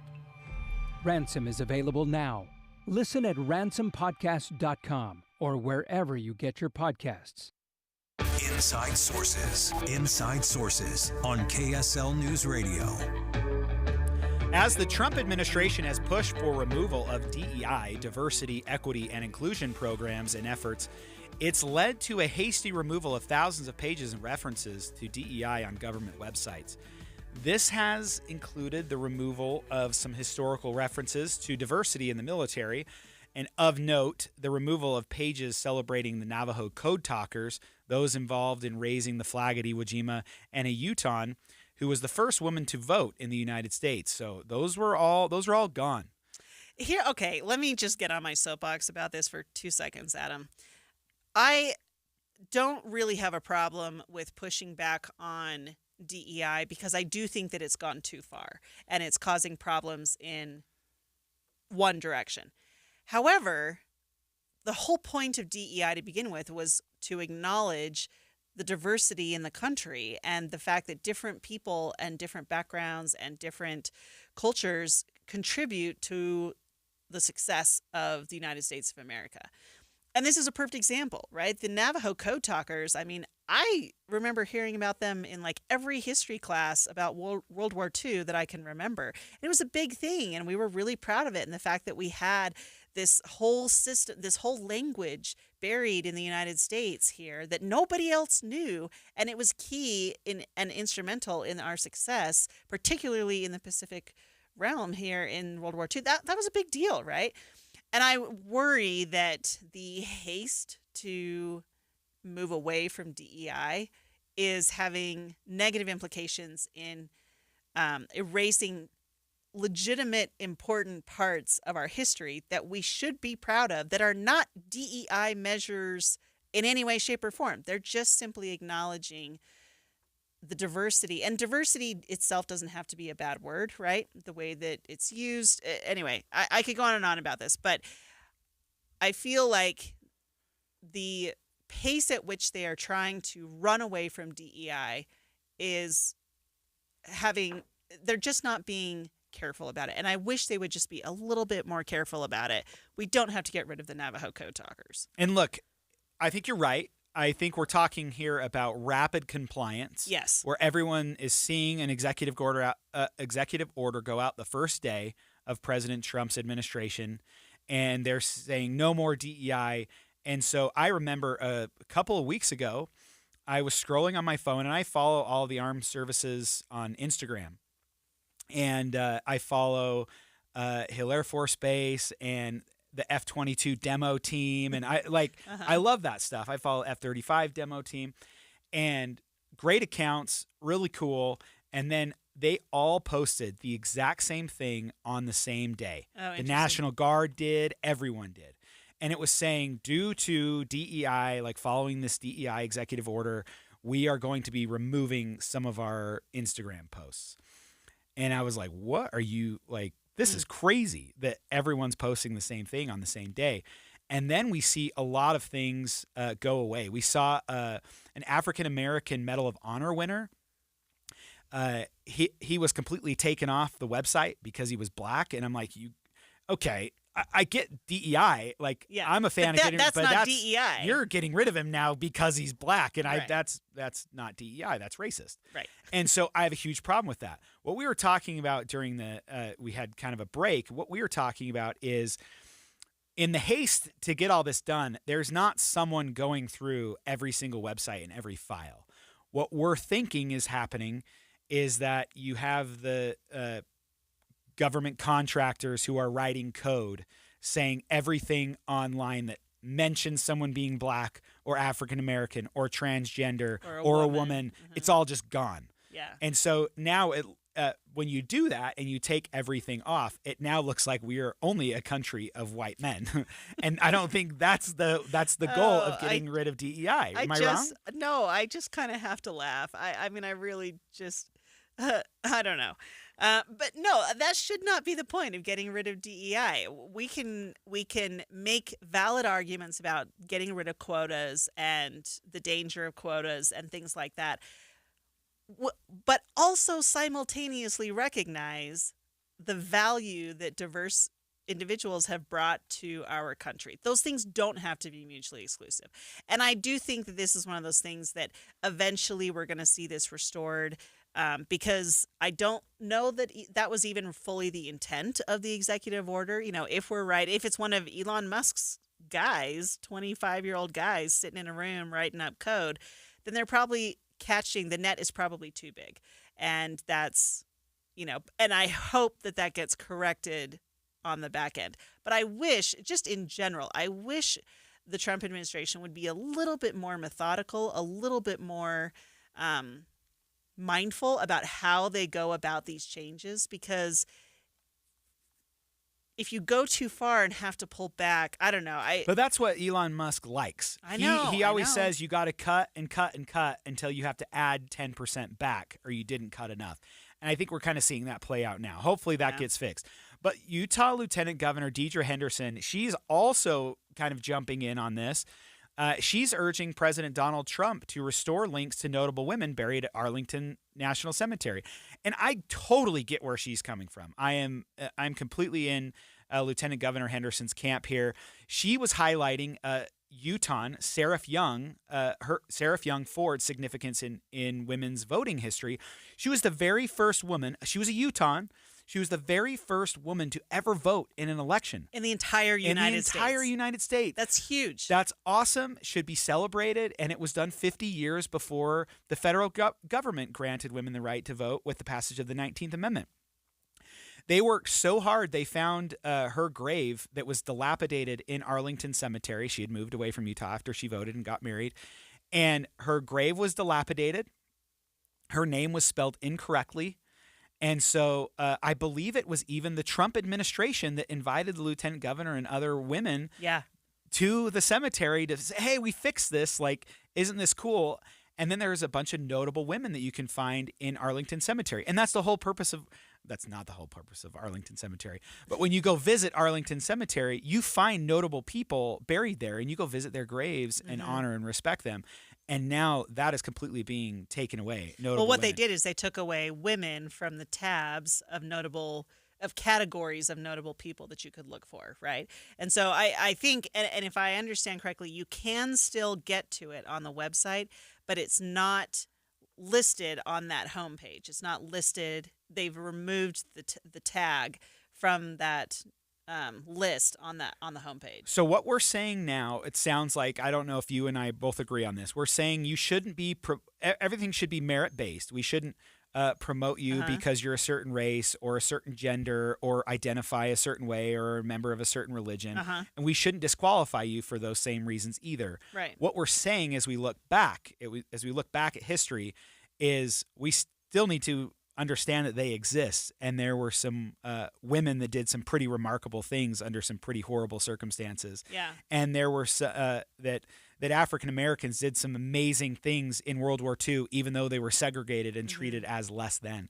There were some Japanese heroes that fought for the United States in the European theater. They should be honored, not just Native because they're Americans, Japanese, but yeah. they did some things that were harder than a lot of people had to go through, and I think they should be acknowledged, and I think we should celebrate those things. Yeah, I think we're absolutely saying the same thing there, and especially when you just look at the way that our country unfolded, right? I think there's real value in understanding the challenges and the struggles that different groups of people went through, and to the point, I'm thinking about Sarah Young Ford, right? To the point where we have an actual amendment to the Constitution that allows women to vote. Just wiping that from our history doesn't seem to serve anybody, because it's an important part of constitutional history, because it is now written into the Constitution, right? So again, I expect that this is the kind of thing that will be corrected in time, but it's going to be people like the lieutenant governor who say, hey, wait a minute, did you mean to do this? I don't think you meant to do this. Can you put this back, please? And she didn't really call out President Trump on social media. She kind of did. She kind of did, but she did it in a very nice way. Mr. President, please bring back our history. In 2020, you added a revered Utahn, Sarah Young, the first woman in America to vote under equal rights suffrage law, to the list of notable graves at Arlington National website. And she went on to say Ford is an integral part of our state's history, etc. So hopefully he sees some of these things and realizes maybe we did the wrong we went too far. Let's bring it back a little bit. Yeah. Next on Inside Sources, today marks 5 years since we experienced a 5.7 earthquake here in the Salt Lake Valley. Let's go in depth on how Utahns are prepared now for the next big one. We'll be right back. Good afternoon, 2:30 at KSL News Radio. I'm Jeff Kaplan. KSL's top local story this hour. It's been a long day for snowplow drivers. UDOT says they've been gearing up for today's storm the past couple of days and have made plans to keep the roads clean as possible. They were out clearing all morning, but say even when the snow stops, there's still a lot of cleanup work to do. Scattered snow showers are going to continue through the afternoon. Our top national story this hour from ABC News. President Trump spoke today with Russian President Vladimir Putin about Ukraine and securing a ceasefire. They didn't quite get there. President Trump called his phone call with Russian President Putin very good and productive. The president posting on social media that the two leaders agreed to what he says is an immediate pause on strikes on energy and infrastructure sites, with an understanding that they'll work quickly to have a complete ceasefire. A White House readout of the Trump-Putin phone call did not indicate any commitment from Russia to the 30-day truce accepted by Ukraine last week. Karen Travers, ABC News, the White House. Your money at this moment, the Dow is down 260 points today, and coming up, we are not done with this storm just yet. KSL weather is on the way next. Stay with us. KSL News Time, 2:32. A reminder about the simplest way to get updated for your day. Hit your KSL preset when you jump in the car, and we'll take care of the rest. Hear key news updates and traffic reports. Andy and Amanda from 5 to 9 in your car. KSL News Radio at 102.7 FM. Hi, it's Julie from the Visitors Bureau in Logan. I'm here to make your spring break planning so easy. Here we go. Reserve your hotel room right now. Don't miss the original Baby Animal Days at the American West Heritage Center, April 2nd through the 5th and 10th through the 12th. Watch your kids and grandkids cuddle all the baby animals like lambs, goats, piglets, bunnies, and chicks. So adorable. Or forget the kids. You'll love them too. Baby bears from Yellowstone Bear World will be here April 2nd through the 5th, combined with the Cache Valley Mountain Man Rendezvous non-stop adventure. Next, head to the Cache Valley Fun Park for laser tag, roller skating, bowling, and arcade games. Take your family to Angie's for the kitchen sink, a mountainous banana split on steroids served in an actual sink. Pick up a life supply of Goldfish crackers at the Pepperidge Farm factory or see them hand-dipping chocolates at the Bluebird Candy Company. Head to Logan for spring break or anytime you need a break. ExploreLogan.com. ExploreLogan.com. Utah. Have you been to a Utah Hockey Club game at Delta Center? If not, you are missing out. The NHL's newest team is heating up in the push towards the playoffs, and the atmosphere inside Delta Center is electric. Find your seats at UtahHockeyClub.com or on SeatGeek, the official ticketing partner of the Utah Hockey Club. Take advantage of Yes Heating, Air Conditioning, Plumbing, and Electric's $99 or It's Free mainline drain clearing special. That's right, $99 or it's free. Feel secure knowing the trusted professionals at Yes guarantee that if we can't clear it, you don't pay for it. Whether it's a small clog or a larger mainline sewer drain issue, the experienced technicians at Yes are ready to solve all of your drain problems. Call now or visit theyesmancan.com for details, terms, and conditions. This spring, give your family adventure the ultimate upgrade, an RV from a Motorsportsland RV Center. Say goodbye to delayed flights and cramped hotels and say hello to the freedom of the open road. You don't have to spend a fortune to make unforgettable memories. Our trailers start at just $6 a day. With a huge selection of top RV brands, upfront pricing, and no hidden fees, Motorsportsland makes it easy to start your adventure. For over 55 years, we've been offering expert service, flexible financing, and a massive parts inventory. Plus, we provide free training on every RV we sell so you can explore with confidence. Have an outdoor adventure without leaving the comfort of your home on wheels. The road is calling. Whether it's weekend camping trips or cross-country adventures, Motorsportsland has the perfect RV for you. Visit Motorsportsland today and upgrade your adventure. Let Motorsportsland help you get away. Motorsportsland.com.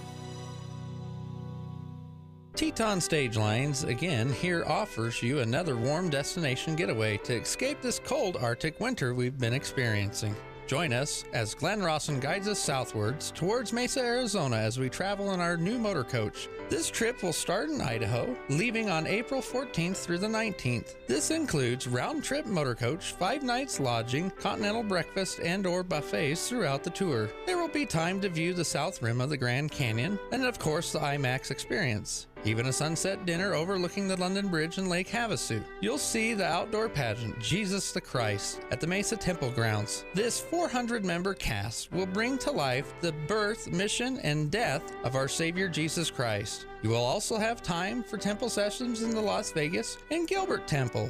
For more information, contact Teton Stage Lines at 208-529-8036, 208-529-8036, or go online to reserve your seat now.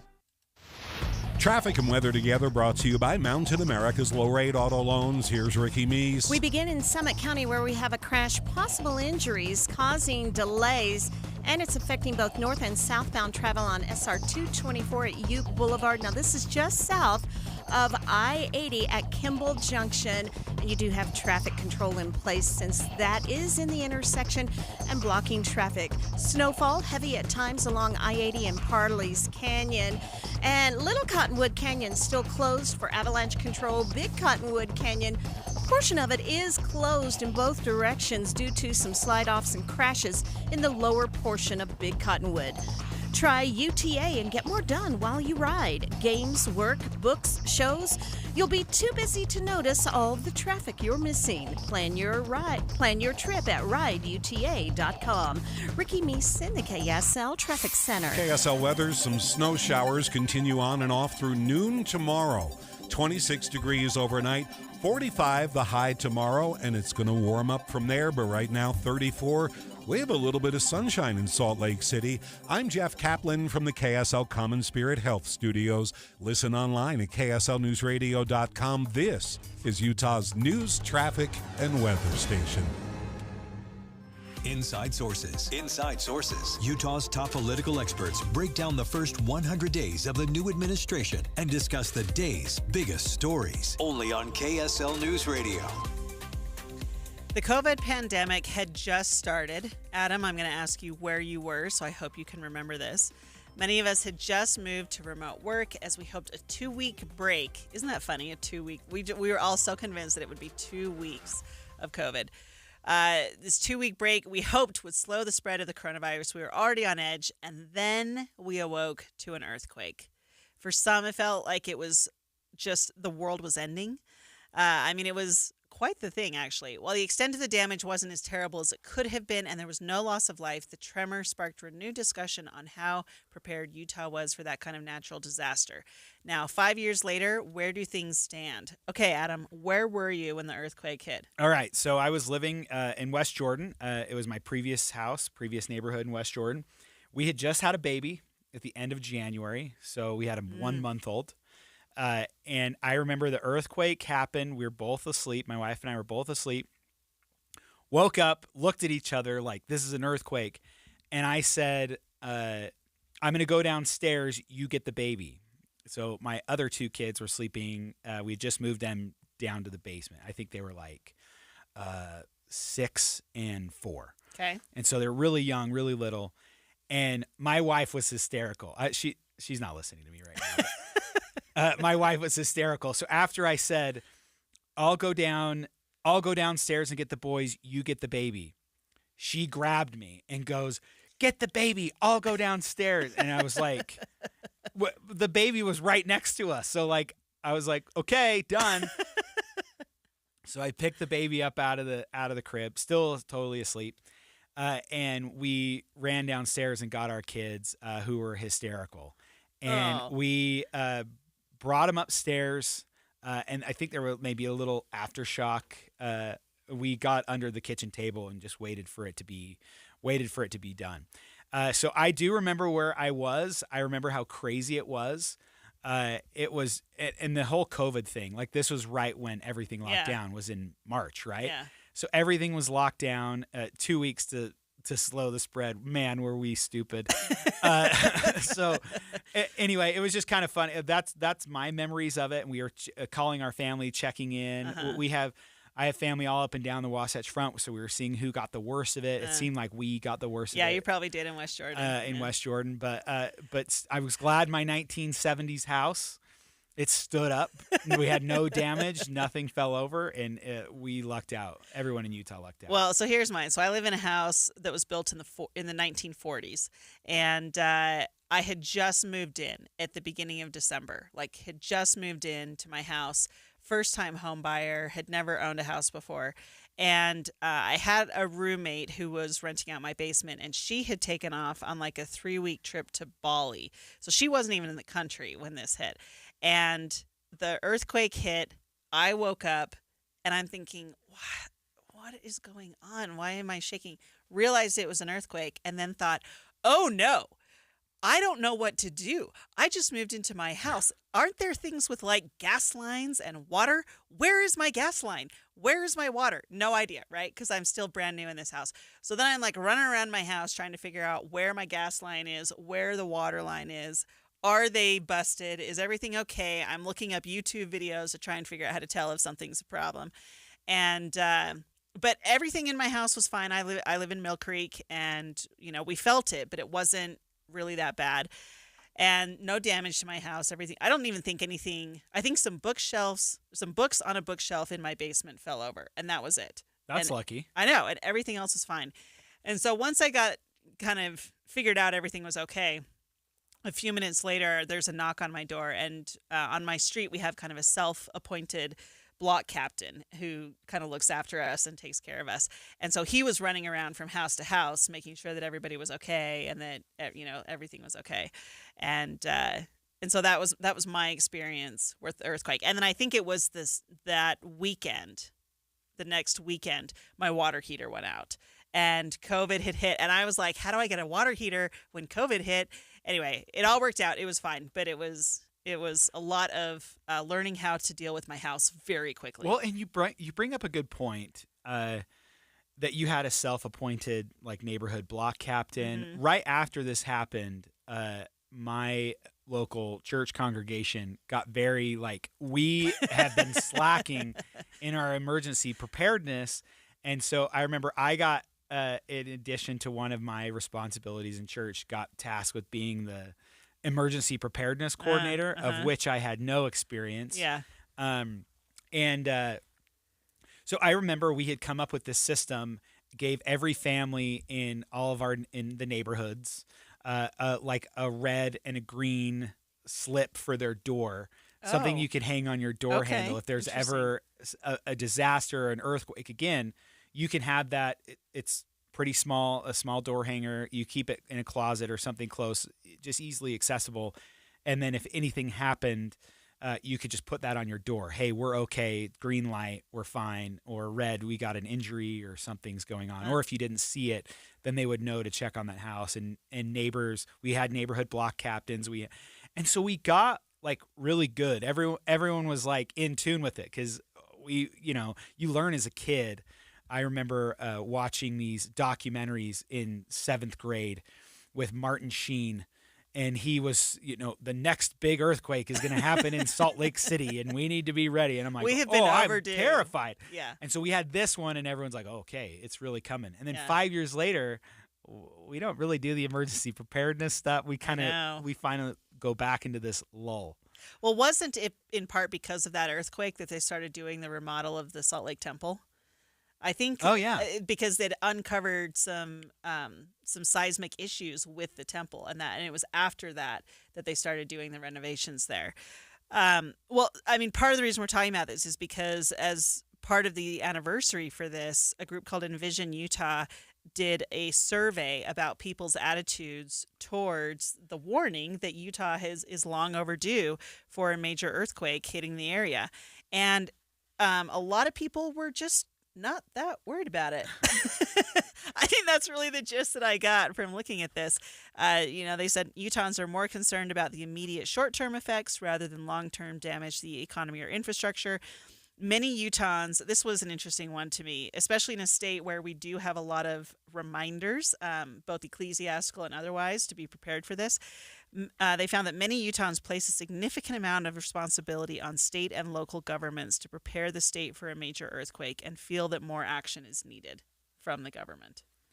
That surprised me. Well, we had talked about this earlier, and it seems that President Trump is going to issue an executive order outlining all earthquakes. We do not know if that's going to be found constitutional or not. If it's not, that judge will be impeached. So it's interesting. We're going to see if that was the big one or if the big one's going to hit later. Yep. All right. Well, go get prepared. Go get ready for an earthquake. And in the meantime, in our final segment on today's Inside Sources, Lady Liberty. Could she be sailing back to France after greeting American immigrants for more than a century? What some French leaders are saying and how the White House is responding. Coming up next. A couple weeks ago was nice, but you didn't really think we were done with the cold, did you?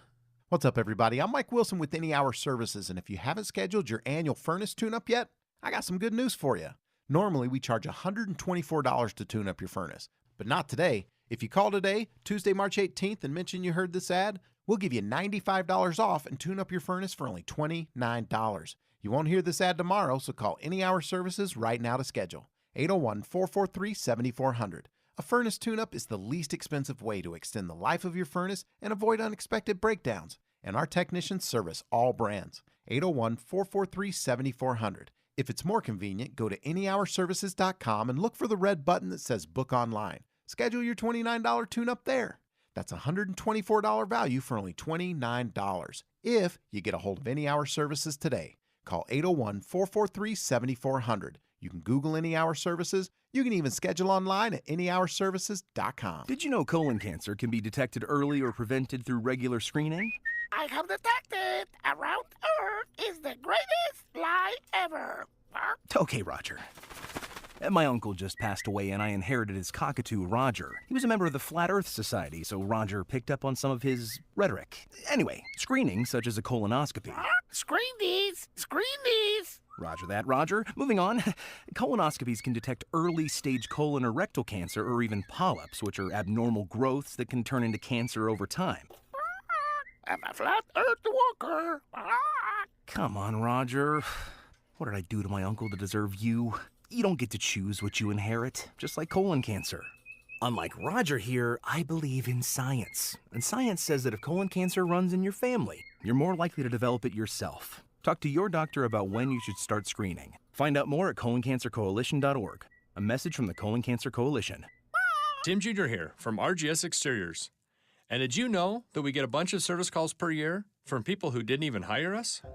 That means they originally hired someone else to replace their siding, gutters, and windows. Then later, when a problem popped up, they tried to call their contractor back to fix it, only to find out that the contractor has ceased to exist. They're gone, done, out of business. At RGS Exteriors, we've been serving Utah for 70 years. As a fifth-generation owned contractor, we've got customers who are the grandkids of our customers we had in the 1950s and 60s. We're not going anywhere. We will be here when you need us, period. For siding, gutters, and windows, now and forever, call RGS Exteriors at 801-280-3110 or visit at rgsexteriors.com. That's 801-280-3110 or rgsexteriors.com. For most of us, our home is our pride and joy. And when you invite someone in to clean it, you expect the best. At Zerorez, they take that trust seriously with cleaning that goes beyond the surface. The highly trained Zerorez technicians use patented ZR water to remove all that winter dirt and grime. That means no harmful soaps or harsh chemicals, just a deep clean that lasts. Whether it's carpets, tile, or upholstery, they do it right. Plus, right now, with 3 rooms for only $119 and 1 hallway for free, there has never been a better time to get a start on a spring cleaning that you can depend on at a price you'll love. Plus, the unique Zerorez process leaves your home clean in just a few hours instead of a few days, meaning you can enjoy your refreshed home fast. If for any reason you're unsatisfied with the quality of your cleaning, Zerorez can re-clean the areas you're not happy with for free within 30 days after your appointment. Enjoy this season with fresh, soft carpets by getting started today at Zerorez.com. The KSL News Radio Movie Show comes to My Hearing Centers Friday from 10 to 1. But first, discover what My Hearing Centers can do for you. My Hearing Centers uses advanced technology to diagnose and treat hearing loss. These comprehensive evaluations determine the best treatment options. Then enjoy lifetime support with regular check-ins, cleaning, and maintenance. Call My Hearing Centers at 801-701-1629. 801-701-1629 for more details. My Hearing Centers has offices from Ogden to St. George. Common Spirit Health. Hospitals, clinics, and caregivers all connected to advance healthcare in Colorado, Kansas, and Utah. Healthcare with human kindness is here. Hello, human kindness. Inside Sources. Inside Sources on KSL News Radio. Give me your tired, your poor, your huddled masses yearning to breathe free. These words, inscribed on the base of the Statue of Liberty, have rung true in the United States since its founding. As an immigrant nation, we've all been there to give life, liberty, and prosperity to scores of people yearning to breathe free. Now, some French politicians say the U.S. has chosen to ignore that stance and promise, and they want us to return the Statue of Liberty as a result. And you're going to recall that Lady Liberty was a gift from France in the 1800s, so it's been around a long time and is a fixture in New York if you ever go visit. Yep. And there's a baby one in Paris. And in Las Vegas. I'm just kidding. Well, okay. The Vegas one doesn't count. But there is a miniature one in Paris. It's not far, I think, from the Eiffel Tower. It's in the River Seine. I think it's like on a thing in the river. Yeah. And I gotta believe, when I saw this news, I was thinking like, well, they don't really mean that. And I think that's actually true. It's sometimes a game that politicians play when they do something completely ridiculous to make a point. Mm-hmm. I remember when I was working for Senator Romney, he was mad at Eastern politicians and Midwestern politicians, Democrats, that were coming into Utah and wanted to turn like the San Rafael Swell and other places that Utahns use into national monuments that then we could not use anymore. And he was getting sick of that. So he filed a bill that turned Dick Durbin in Illinois, that turned a national forest of about 200,000 acres. That was all the federal land they had. He wanted to turn that into a national monument that no cars could drive on anymore. And so he came up and like kind of chewed out Mitt Romney kind of jokingly, and he said, well, stop being an idiot to Utah, and like I won't have to do it to your state. And he brought up a good point. And so I think the whole point of this was for these French politicians to bring up this issue that the United States is kind of going away from its original creed. White House Press Secretary Caroline Leavitt was asked about this request from the French politician. She said that there's no way the U.S. will give the statue back. My advice to that unnamed low-level French politician would be to remind them that it's only because of the United States of America that the French are not speaking German right now. So they should be very grateful to our great country. Shots fired. Shots fired. Are you kind of sick of that? You're sighing. Are you kind of sick of the back and forth on this? I'm sick of the low blow shots fired, right? To the unnamed low-level French politician. Like, I don't know. Which he's a member of European Parliament. Yeah, he's a member of the French Parliament. And, you know, I don't know. That's what I'm tired. That's what I'm tired of. And I also want to ask you, do you think this is really that much different than the U.S. saying that it's going to take the Panama Canal back? Or we're going to make Canada the 51st state? Although Canada was never ours to begin with. Never, right? Right? That's a great point. Yeah. And so you're saying that because it was a gift from France, yeah, like it's akin to us saying, hey, we gave you the Panama Canal, right, but now we're taking it back no because we takes feel backs. like you are not using it in the way that we wanted you to use it. And so we are now going to take it back. Right. I think the only difference is I think France is doing it symbolically, saying, you know, hey, you guys got to get back on message. You are the leaders of the free world, so we actually want you to lead, which you haven't been. Whereas we're talking about the Panama Canal, and we're like, yeah, we're going to take that back. Like, we really mean it. I saw today on X, Raphael Glucksmann. He said that's the unnamed low-level politician. And he started it with, Dear Americans, since the White House press secretary is attacking me today, I wanted to tell you this. Our two people are intimately linked by our history, the blood we shed, and the passions for freedom we share, a passion symbolized by this statue that was offered to the United States by France to honor your glorious revolution. Then he quotes from the press secretary. And then he said, our gratitude to these heroes and their sacrifices is therefore eternal. But the America of these heroes fought against tyrants. It did not flatter them. It was the enemy of fascism, not the friend of Putin. It helped the resistance and didn't attack Zelensky. It celebrated science. So he goes off in multiple, in a very long thread. And he said in his ninth tweet, no one, of course, will come and steal the Statue of Liberty. The statue is yours, but what it embodies belongs to everyone. And if the free world no longer interests your government, then we will take up the torch here in Europe. Until we meet again in the fight for freedom and dignity, we will be the continuators of our shared history and the protectors of our treasure, more than a statue of copper and steel, the freedom it symbolizes, which I thought was very eloquent and very good. Very well, and this is why I mentioned the little baby statue in Paris, because they gave the Statue of Liberty to the United States, but they kept one in the capital city of Paris. And so when he's talking about, if the free world no longer interests your government, then we will take up the torch here in Europe. That I'm thinking about the imagery of that, right? That, hey, we have one of our own. And if you're not going to live up to what we think you should be living up to, then we're going to take that torch back.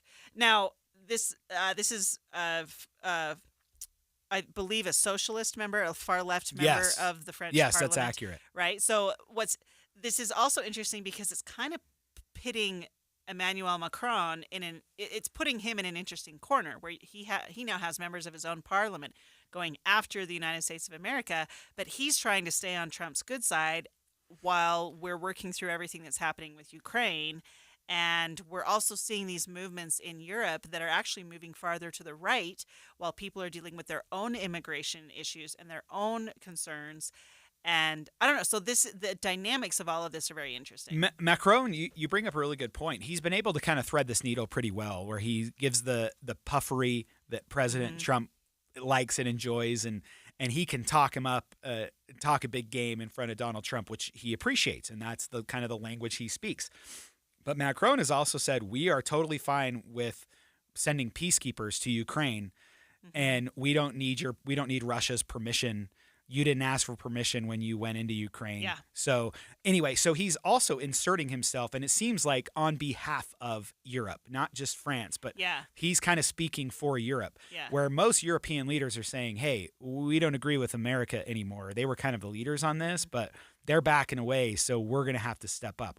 I don't mind seeing that, but I feel like after World War II, the United States kind of said, we're in charge now because you guys keep getting us into these stupid wars. And so there was a reason we wanted to lead and head off things before they blew up and became a big deal, which maybe that's what we should have done with Russia and Ukraine, but we didn't. And so even though this guy's a socialist, I disagree with probably 99.99% of everything this guy says. I have no idea. I haven't looked through his Twitter account or anything. But on this, he was very eloquent. And he made a lot of good points. And let's not forget, France is probably our oldest ally in the entire world. Yeah. We wouldn't have won the Revolutionary War without them.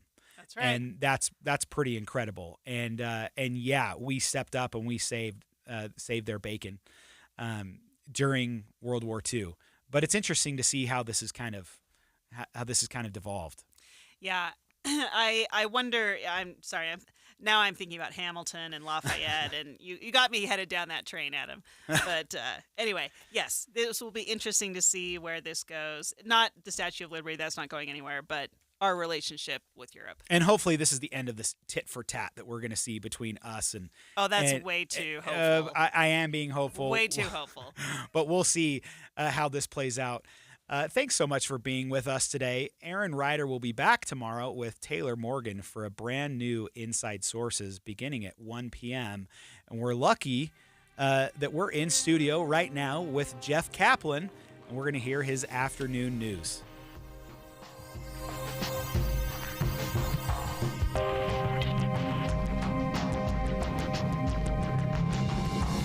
KSL FM Midvale. KSL Salt Lake City. From the KSL Common Spirit Health Studios, this is KSL News Radio. Utah's news, traffic, and weather station. Good afternoon, 3 o'clock at KSL News Radio. I'm Jeff Kaplan. Light snow, 34 degrees, KSL's top story. There's been a noticeable spike in measles vaccinations across the state. KSL News Radio's Eric Cabrera says you can pretty much guess what's driving the sudden surge. That spike was during the first 2 weeks of this month compared to last year. Utah State epidemiologist Dr. Leisha Nolan believes it's a direct response to the 301 confirmed measles cases and 2 deaths in the U.S. We can see about 19% more people have gotten their measles vaccine than we usually would see at these times of years. And that might not seem like a huge increase, but it does end up being quite a few people who've gotten their vaccine. Dr. Nolan assured us that Utah has not seen any confirmed measles cases, with the majority of outbreaks happening in Texas and New Mexico. Utah kindergarten vaccination rates were below the national average in the 2023 to 24 school year, but this spike could indicate those numbers are on the rise. Eric Cabrera, KSL News Radio. 20 more cases of measles have been reported in West Texas. The health director of Lubbock, Texas, says most of the victims were unvaccinated. We're seeing it much more as they have been impacted, just like the rest of Americans, with a lot of the social media, stories about vaccines causing autism, and really talking to the community. They really stopped vaccinating about 20 years ago. Catherine Wells there from Lubbock, Texas, pointing out the supposed link between autism and vaccines has been debunked by science. KSL News Time 3:02. First time ever, the University of Utah is going to build a new hospital off campus. The facility will be in West Valley.